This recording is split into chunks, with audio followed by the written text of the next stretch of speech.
اذا السلام عليكم. غادي نحاولوا اننا نكملوا التصحيح ديالنا كما تلاحظوا. التصحيح ديالنا ديال الجهه الشرقيه. كنا توقفنا في التمرين 4.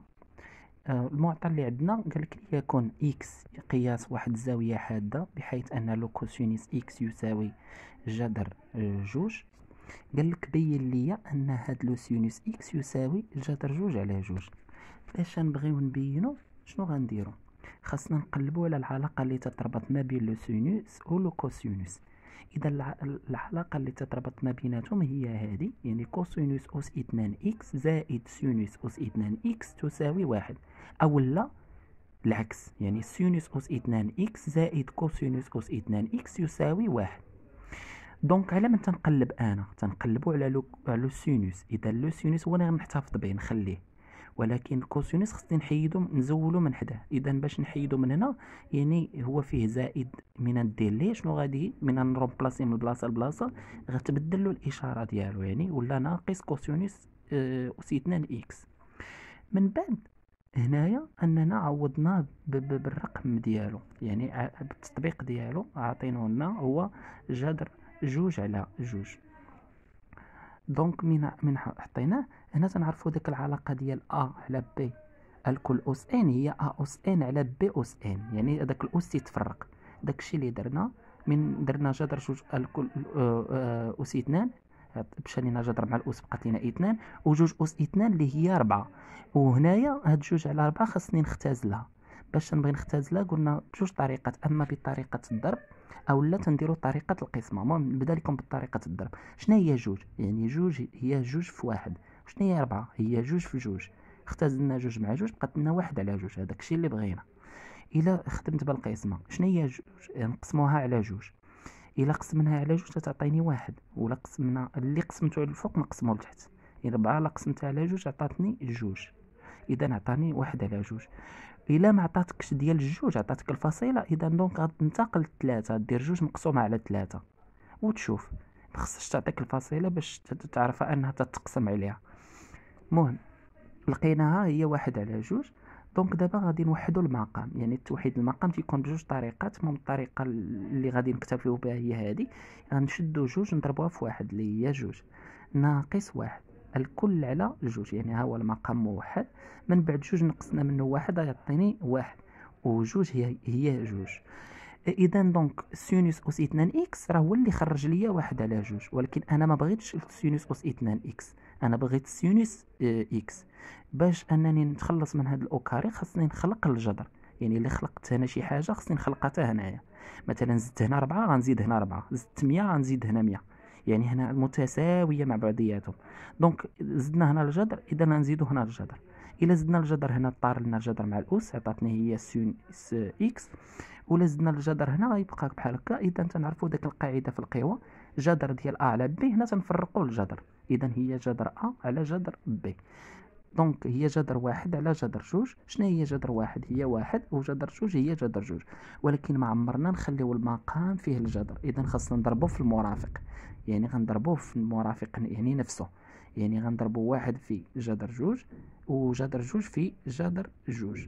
جذر جوج في جذر جوج اللي غتعطيني هي جذر جوج أس اثنان، والجذر مع الأس تيطير وغتبقى لنا اثنان، وواحد في جذر جوج اللي هي جذر جوج. وبالتالي أن سينوس إكس تتساوي لنا جذر جوج على جوج. دابا قال لك في نفس التمرين، يعني في نفس السؤال، يعني مازال حنا في أولا. قال لك استنتج، يعني مما سبق استنتج أن الطونجون تساوي لنا سينوس تساوي شحال تيساوي لنا هاد الطونجون. تنعرفوا واحد العلاقه مهمه اللي تتربط ما بين السينوس والكوسينوس والطونجون، هي هذه، يعني طونجون اكس تتساوي لنا سينوس اكس على كوسينوس اكس. مثلا كنت بغيت مثلا انايا مثلا كون بغينا نفرضوا مثلا كون بغينا لو سينوس اكس وهو عاطيك لو طونجون، يعني انطلاقا من هاد العلاقه هذه غادي نخرجوا، يعني هو الطونجون اكس في لو كوسينوس اكس. صافي راه خرج، وصافي تتعوض الاعداد اللي عندك. مثلا كون بغينا لو كوسينوس اكس، يعني غادي نحط هو سينوس اكس على طونجون اكس. فهمتيني؟ هي انطلاقه من هذه، يعني جداء الوسطين في يعني جداء الوسطين في جداء الطرفين هما اللي خلاوني انني نخرج هاد العمليات كاملين. المهم حنايا بغينا غير الطونجون. اذا الطونجون اكس شنو هو سينوس على كوسينوس. دونك شنو هو السينوس عندنايا؟ لقيناه هو جذر جوج على جوج، ها هو حطيناه. ولو كوسينوس عندنا في المعطيات اللي هو جذر جوج على جوج. من بعد تنعرفوا ان عدد على عدد نفسه كيما هو، اذا يعطيني واحد اولا بصياغه اخرى. علاش؟ حيت في التمارين ما تيكونش معطي لكم انه من نفسه على نفسه. دونك تيكون ا على بي الكل على سي على دي. هنايا شنو تدير باش ترد يعني القسمه، يعني تردها جداء؟ يعني غادي تحاول هذا تيتقلب، يعني ها هو تقلب عندي ولا دي على سي، وعاد نديرو البسط في البسط والمقام في المقام. اذا هي ا في بي، ا في دي على بي في سي وتعطي. اذا نخدموها بهذا الشكل هذا، يعني باش نخدموها بجوج اشكال. يعني هي جذر جوج، ها هي على جوج حطيتها، من بعد قلبت، يعني هي جوج على جذر جوج. عاد نشدو هذا نضربوه في هذا اللي ها هو، ونشدو هذا نضربوه في هذا ها هو. مشى لنا جوج مع جوج وجذر جوج مع جذر جوج وبقى لي واحد. دابا غنتقلوا للسؤال الثاني. عندنا ليكن ا بي سي مثلث، او بحيث ان ا بي تتساوي 3 و ا سي تتساوي 4 و بي سي تتساوي لنا 5. قال لك في السؤال ا ديال هاد جوج بين لي ان المثلث ا بي سي قائم الزاويه. باش اننا نبغيو نبينوا ان مثلث قائم الزاويه تنطبقوا مبرهنات فيثاغورس، يعني العكسيه. وتنعرفوا ان من تيقول لي بين اذا راه كاينه، يعني راه ما فيهاش النقاش. ولكن من تيقول لي هل، يعني يقدر يكون قائم الزاويه يقدر ما يكونش قائم الزاويه. دونك باش نبغي نبدا مبرهنة فيثاغورس بعدا كتذكير باش نبغيو نطبقوها في الحاله من تيعطيك مثلا المثلث انه راه قائم الزاويه، تيقول لك احسب مسافه. اذا الا قال لك احسب مسافه او لا واحد النقطه، اذا تما كي تنطبقوا مبرهنة فيثاغورس المباشره. وفي الحاله من تيقول لك بين لي او لا هل المثلث قائم الزاويه، اذا تما تنطبقوا مبرهنة فيثاغورس العكسيه. دونك هنايا العكسيه اول حاجه شنو تنقوم بها؟ بعدا نقلب على اطول ضلع، يعني تنقولوا لدينا اطول ضلع هو بي سي. علاش؟ لانه هو 5، ما غناخذش 4 ولا 3 لانه هو اللي طويل. دونك بي سي اس 2 تندير ليه الاو كاري، اذا هو 5 اس 2 يعني 5 في 5 اللي هي 25. وغنشدو الضلعين نجمعوهم مع بعضياتهم، يعني ا سي او سي 2 زائد ا بي او سي 2 اولا ا بي او سي 2 زائد ا سي او سي 2، ما كاينش شي مشكل. اذا هي 4 اس 2 اللي هي 4 في 4 اللي هي 16، و3 اس 2 اللي هي 3 في 3 اللي هي 9، و16 زائد 9 اللي هي 25. وتنعرفوا هنايا شنو خرج لنا؟ هنا 25 وهنا خرج لنا 25. دونك اننا تنلاحظوا انهم متساويين. اذا هنايا حسب مبرهنة فيثاغورس العكسيه فان المثلث ا بي سي قائم الزاويه في النقطه. وتنشوف هنايا في هاد الضلعين، يعني تنشوف الحرف اللي تعاود جوج مرات هو ا. اذا قائم الزاويه في ا. وكاو انه مثلا ما عطاكش النقطه فين قائم الزاويه، يقول لك فين هو قائم الزاويه. ولكن الا مثلا هنا خدنا 25 وهنا مثلا عندنا 40، دونك غندير هنا تخالف، وغنقول اذا حسب مبرهنة فيثاغورس العكسيه فان ا بي سي غير قائم الزاويه في ا، او لا غير قائم الزاويه. دونك بلا ما تحدد فين بلاصه بالضبط. ودابا غنتقلوا للسؤال بي. السؤال بي قال لك احسب لنا سينوس بي، يعني الزاويه ديال بي. السينوس بعدا شنو هو الضلع المقابل على الوتر. دائما الضلع المقابل على الوتر. والكوسينوس شنو هو الضلع المحاذي على الوتر. الضلع المقابل يعني اللي مقبالته، يعني فين هي الزاويه اللي هو قصد لينا الزاويه بي. اذا اللي قبالته بالضبط هو ا سي. اذا غنجي نحط ا سي. وشنا هو الوتر؟ هو اطول ضلع اللي هو بي سي. اذا هي 4 على 5. هذا هو الجواب. دابا غنتقلوا للسؤال الثاني. قال لك ليكن اش مسقط، يعني مسقط عمودي للنقطه ا في على المستقيم ا بي سي. اذا انا رسمت باش تيجيني ساهل الخدمه. اول حاجه باش غنبغي نخدم غنحاول نخدم بداك يعني مما سبق. غنقول لدينا ان يعني بغينا نحسبوا اش، يعني مما سبق تنعرفوا ان لو سينوس ديال واحد الزاويه بي شنو تيساوي لينا؟ تيساوي لينا هو هو يعني ماذا؟ يعني ها هي الزاوية، وراه مازال غنخدم به. المهم ها هي الزاوية. إذا حتى هنا قائم زاوية غنقولك بحال هكا. لدينا غنختار هذا المثلث هذا، يعني ناخذ هذا بالضبط. لدينا المثلث AHB قائم الزاوية في H. علاش؟ لأن H مسقط عمودي، على للنقطة A على بي سي، حيت مسقط عمودي. إذا هنايا يعني مكون ليا زاوية قائمة. دونك من غادي نخدم هنايا شنو غادي ندير؟ هذا عندي هو إذا هنا قائم الزاوية، دونك غيكون هذا هو الوتر. إذا هذه هي الزاوية اللي بغيت أنا ندرس. إذا لو سينوس بي شنو تيساوي لينا؟ إذا هو الضلع المقابل، يعني هو AH على AB، يعني على الوتر، يعني على AB. ومما سبق تنعرفوا أن سينوس ديال بي أن شنو هو AC على بي سي. وعندنا AH غنخليها كما هي على AB. وهنا غادي ندير جداء الوسطين في جداء الطرفين باش نخرج هاد AH شنو تتساوي لينا؟ يعني جداء الوسطين في جداء الطرفين. إذا AH في بي سي اللي تتساوي لينا هي AC في AB. وحنا على من تنقلبوا على AH. إذا دونك AC في AB الكل على بي سي. وهنا غادي نعوضوا بالأرقام. شحال AC عندنا؟ هو AC تنعرفوها هو 4، يعني 4 سنتيمتر. وعندنا AB اللي عندنا هو 3 سنتيمتر. وعندنا بي سي اللي هو 5. دونك هنايا غادي تعطينا 4 في 3 اللي هي 12. دونك 12 على 5، ومنه أنا خرجت AH اللي هي 12 على 5، وهذا هو الجواب. إذا ننتقل لسؤال آخر.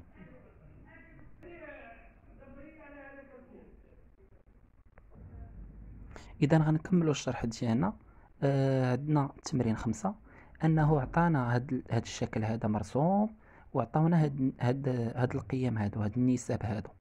عطاك هي 8، عطانا اف هي 11، عطانا اف 10، عطانا بي هي 5.5، وعطاونا سي اللي هي 4. قالك في السؤال قالك بين لي ان هاد النسبة ديال بي على اف تتساوي لنا سي على او. يعني انطلاقا من ماذا؟ يعني اول حاجة عطينا هما في المعطيات، عطينا انه بي سي و اف او راكي دايرين متوازيين. اذا بما انهم متوازيين ها هما، يعني قلنا بي سي و او اف متوازيين. وغنقولوا ان عندنا بي تنتمي للقطعة اف، وغنقولوا سي تنتمي الى القطعة او. اذا حسب مبرهنة او خاصية طاليس المباشرة، فإن هاد النسبة هادي يعني AB على AF تتساوي لنا AC على AE. يعني هذا هو الجواب. السؤال باء قالك استنتج لي شحال هاد السي. هنا ما كانوش عطينا هاد الجواب ديال هادي، عطاونا قالك هنايا استنتج لي السي شحال القيمة ديالها. باش اننا نبغيو نستنتجو القيمة ديالها شنو غندير؟ غنقولوا انه بما اننا قلنا ا بي على ا اف تتساوي لنا ا سي على ا او. اذا دونك غادي ندير جداء الوسطين في جداء الطرفين. اذا ا سي في ا اف تتساوي لنا ا بي في ا او. هذاك الشيء اللي درت. من بعد شنو غادي تنقلبوا على هذا الضرب. شنو تيولي قسمة. اذا هذا خصني نتخلص منه، بما ان بيناتهم الضرب يتولي قسمة، يعني ها هو. نرجع للقسمة. من بعد غادي نعوض الأعداد. إذا أ بي شحال هي 5.5، وعندنا أ أو اللي هي 8، وعندنا أ إف هي 11. دونك 5.5 في 8 اللي هي 44 على 11، يعني هي غتعطيني 4. علاش؟ حيت 44 شناهي؟ هي 11 في 4. إذا 11 مع 11 اختزلناها وبقات لنا 4، إذا هي 4. إذا هذا هو الجواب. إذا أ سي شحال عطاتنا هنايا؟ هي 4. دابا غنتقلوا للسؤال جوج باش نبغيو نبينو. قالك احسب بي سي. يعني باش غنبغيو نحسبوا هاد بي سي شنو غادي ندير؟ اذا غادي نبغيو نحسبوا بي سي، هو عاطيك بحال هكا، عطيه لينا بهاد الطريقه هادي. بي سي عطانا هنايا ا وعطينا هنا او اف. اذا نقول حسب مبرهنة او خاصية طاليس المباشرة، فإن غنقولوا باللي بغيتي تبدا سواء بغيتي تبدا الصغير على الكبير، او لا دير الكبير على الصغير اللي بغيتي. المهم حنا نمشيو بالصغير على الكبير. اذا ا بي على ا اف ها هي، و ا سي اللي بديتو هنا نبداه من هنا. اذا ا سي على ا او، هذاك الشيء اللي درت. وهنايا غنختازلو ا مع ا غتبقى لينا هي بي سي ها هي، وغنختازلو ا مع ا وغتبقى لينا اف او. وهنايا على ما تنبحثوا على بي سي. بي سي فينا فاس كاينه. بي سي كاينه في هذا القنت هذا. اذا ها هو حطيته، وغنشوف لافاس اللي فيه الارقام. لافاس اللي فيه الارقام بجوج لافاسات فيهم الارقام اصلا، ولكن انا غادي نعتمد على اللي بغيتي. المهم سواء بغيتي دير بهاد لافاس هذا، يعني سواء بغيتي تخدم بهاد لافاس هذا ولا في هاد لافاس هذا، راه يعني هاد النسبه هادي او لا هاد النسبه هادي راه بجوجهم صحاح، فيخرج نفس النتيجه. اذا بي سي على اف او. اف او شحال تنعرفوها هي 10. وعندنا ا سي اللي هي شحال؟ دابا كنت خرجتها عطاتني 4. و ا او اللي هي 8 ها هي. اذا ا او اللي هي 8. دونك من حطيت الاعداد درنا جداء الوسطين في جداء الطرفين. اذا درنا بي سي في 8 و 10 في 4. انا على ما تنبحث على بي سي الضرب شنو تيولي؟ قلنا تيولي قسمه. اذا ها هو. اذا 40 على 8 اللي هي 5. دابا غندوزو السؤال لبي. قال لك بين لي انه قال لك عطاك واحد النقطه، عطاونا واحد النقطه ان اللي قال لك هنايا او ام اللي هي جوج، وعطانا كذلك عطانا يعني عطاونا الاخر، عطاونا ان، يعني غادي يكون من هاد البلاصه هادي يعطاه لينا 2.5 2.75 عفوا. هنايا ان النقطه ان، هنايا النقطه ام، وهنا تنعرفوا ان عندي هنا 8 كامله، وهنايا عندي شحال؟ هنا عندي 11. دونك هنايا تنعرفوا خرج لنا 4. وهنايا شحال عندي؟ هنايا عندي 5.5. غنخدم غنقولوا لدينا. قالك هما في سميتو قالك بين لي انها ام ان متوازي مع او اف. يعني غنخدم بهذا الجزء هذا فقط، ما غنخدمش ببي سي كاع. غنقول بعد اول حاجه لدينا ام تنتمي الى المستقيم ا او، وغنقول ان لدينا ان تنتمي الى المستقيم ا اف. هذاك الشيء اللي حطيت. اذا ماذا غادي نحسبوا؟ النسبه الاولى سواء بغيتي دير بالصغير على الكبير او لا الكبير على الصغير اللي بغيتي. اذا درنا ا ام على ا او ها هي، ودرنا ا ان ها هي على ا اف، وغنحسبوا النسب. شحال هي ا ام؟ ا ام ما عنديش محطوطه، ولكن انا عندي من هنا لهنا 8، من هنا لهنا 8. اذا 8 غنقص منها هاد جوج باش تعطيني هاد البلاصه، هاد الفراغ هذا اللي بقى ليا. دونك ها هي 8 نقص منها جوج اللي هي شحال؟ 6. و ا اللي هي كاملة راه 8. ها هي. إذا 6 على 8 راه هي 3 على 4. علاش؟ حيت 6 شنا هي 3 في 2، و 8 هي 4 في 2، و 2 مع 2 نختزلنا غتعطيني هي 3 على 4. هذا الاختزال اللي غتعطيني بالكالكولاتريس هي 0.75. ان على اف. اذا ان بعدا شنو هي؟ الا جينا نشوفوا ان ما عنديش كي ندير نحسبها، ولكن غادي نخدم انطلاقا من هذه. اذا غنديروا يعني 11 نقصوا منها 2.75 اللي غتعطيني هي 8.25. و اف راه عندنا كامله هي 11، دونك ها هي، و 8.25 على 11 اللي هي 0.75. اذا الى لاحظنا هذا وهذا فهما متساويين. اذا بما ان هذا وهذا متساويين، اذا حسب مبرهنة طاليس العكسية فإن ام ان يوازي او اف. وبالتالي تنكون سالينا الامتحان ديال الامتحان ديال الجهات الشرقية، وتنتمنى انه يكون مفهوم.